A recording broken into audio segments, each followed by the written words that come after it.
you're given, that's how we live it. Don't be mad at the system, it's simply how we.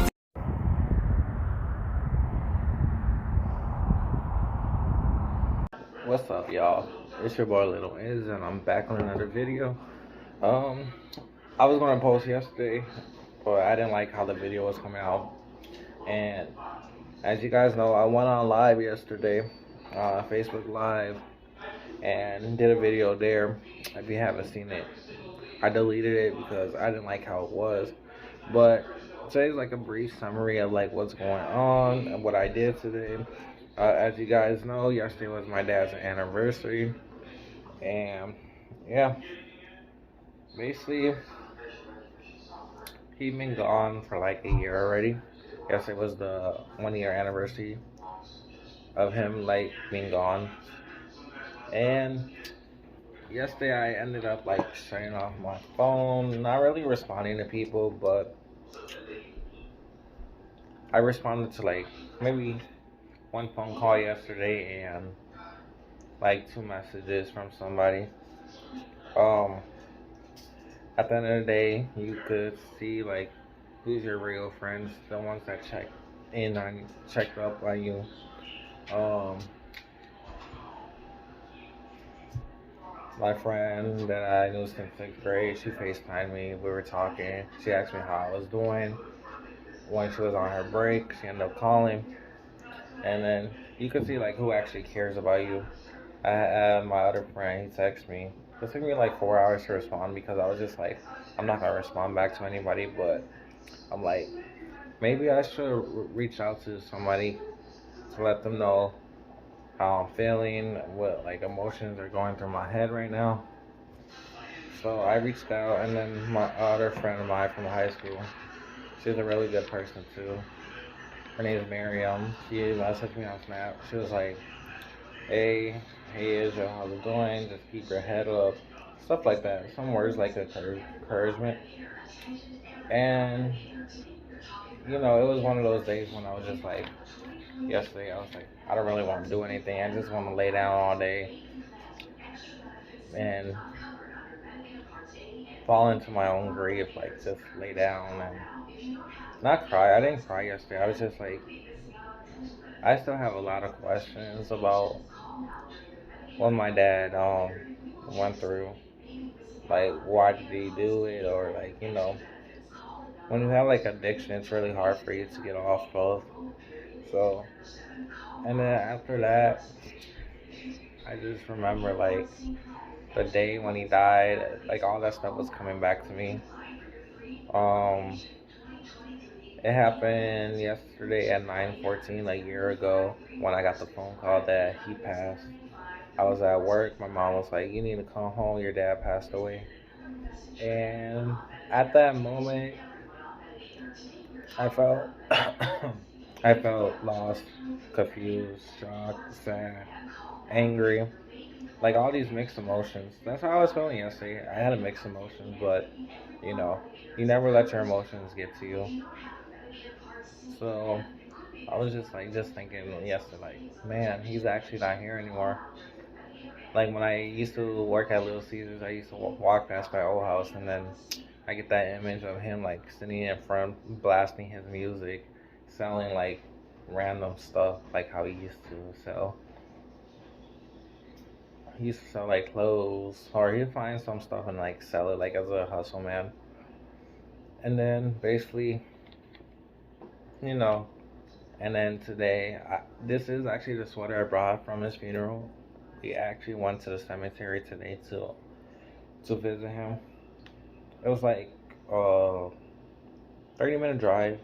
My grandma's friend took us, and I really appreciate that because it meant a lot.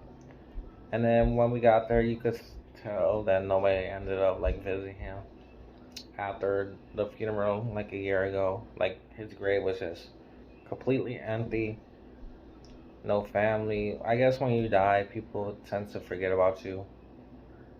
And then they're like, oh, we're gonna visit or keep the family together. And, I'm just like, that's basically like all BS, you know? And it has me like thinking about like a lot of stuff. yeah, it has me like thinking about a lot of stuff, like what been going on, like, and like my dad, he was buried at Mount Carmel Cemetery. It took a minute to find him. Like, we still don't have like a plot for him, and we still have to get him one. But it's the thought that like counts, that we took our time to one and visit him. I'm like, yeah, I know that's my dad and my siblings' dad, but at the end of the day, he still has like his family on his side, and everybody has cars or they're working, but the cemetery is open from a good amount of time, so it doesn't give like an excuse to not like visit him. Because I'm pretty sure everybody has a car.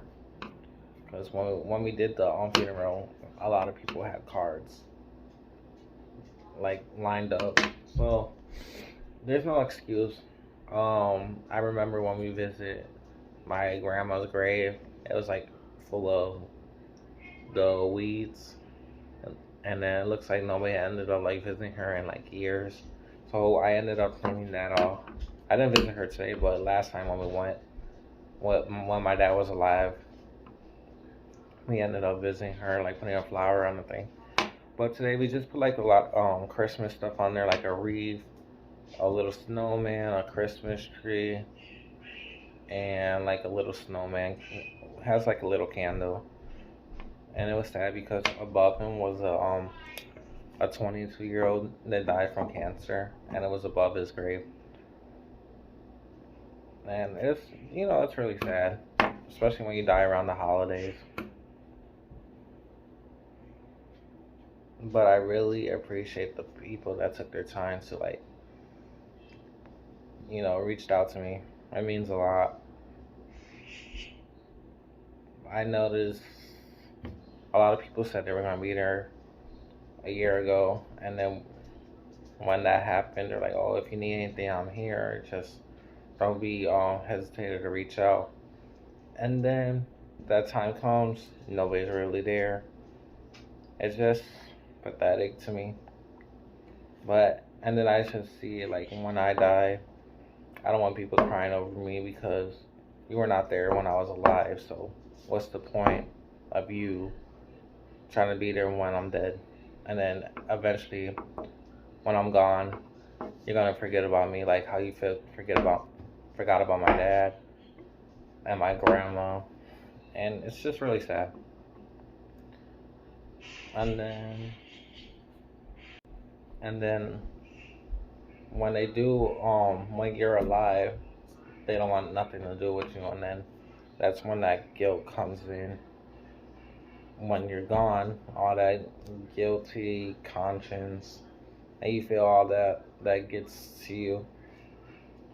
Like when my dad passed, I was not really guilty about anything. Like we had the times where we used to argue, but I used to tell him how it was, like, you know, and no. And then at the end of the day, we ended up fixing our relationship at the end, and that was a good thing. But I know he's happy, he's at rest. But all my videos are not going to be about him because I'm trying to move forward with my life. I just decided to do a video of him because it was his 1 year anniversary yesterday. I'm not being here. And then I learned a lot, like throughout 2022.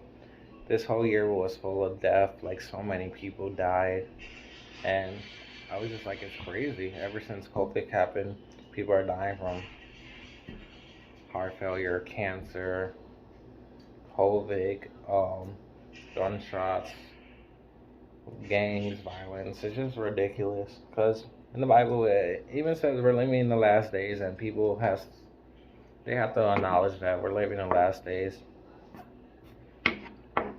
But overall, today was actually a good day on visiting him. Like, I knew he was listening because the wind was blowing, and every time when we like set it up like the little snowman, it like fall over. And then we were just talking to him like, "Hey, Dad, we're here. I know it took us long, but we made it out here to see you. And his birthday is coming up in February. He's an Aquarius like me. He will be 50, 53. I know it's really young. And people always say it gets better. I honestly do believe that. And then there's this times where I'm like just spacing out and just thinking about stuff. Like I watched a tribute video I made for him. I don't cry from it anymore. I just, every time when that song, Selena, Dreaming of You, comes on, I'm just like dozing off and then just listening to the words. I even play that song when I'm in the shower. That's how much it's a good song. And then, you know, or that song, I Was Here. And then I'm just looking at my dad's notebook because this is his notebook too. And we kept it. And then he has all these Bible verses right here. And then one of them says, love of money is the rule of all evil. And then he has like Matthew 3:12, 3:11, Acts 2:3, Romans 4:5, like different Bible verses. Maybe that's like him telling us to check out those Bible verses. But overall, today was a good day. I'm at peace. And then it just opened my eyes to like who's there and who's not. And then I got that wall built up. And, you know, and then I just, you know, I really appreciate being alive, having a chance to like have air in my lungs, waking up, see my siblings another day, because you know tomorrow's not promised. It says in the Bible, and anything can happen, and then that's true. But I do, instead of me like, I'm not even sad. Like I'm starting to move forward in my life. I know the future has so much for me. Like I was just thinking like, man, I really want a kid. Probably not now, but like midway there, like even my beard's growing back. Like literally, guys, I had like this whole beard connected, but I shaved it off because it was like too much to handle,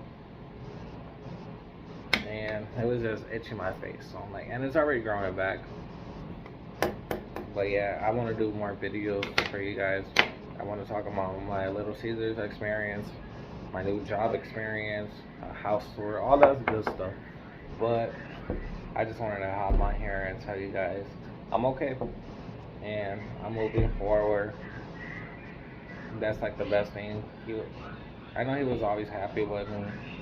Like he was always saying, "Oh, that's my firstborn. I'm proud of him." But I know he's happy. He's at rest.